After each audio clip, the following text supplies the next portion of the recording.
কিরে বেটা শীত তো ভালো করছে না? হ্যাঁ শীত তো আসলে ভালোই পড়ছে, কি করবো, ঠান্ডা লাগতেছে খুব। তাহলে একটা গরু তো চা খাই। তো কি হয়েছে, আকাশে কথা আসলে আমার কাছে টাকা পয়সা নেই, খুব সমস্যার মধ্যে আছি। তো কি করি, গরু টিয়া নাই? টাকা নাই। তো ল যাই। আচ্ছা তোর চা খাই চল।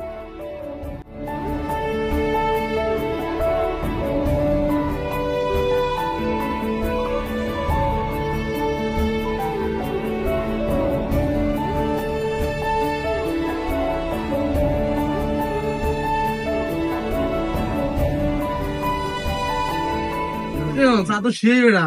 আরে বাবা তুই চা সেই একলাই খাবি, তুই আমি একটু দে, আমি একটু খাই। সেই বাবা সেই। দে একটু খাই। খানা দিয়েছি খানা।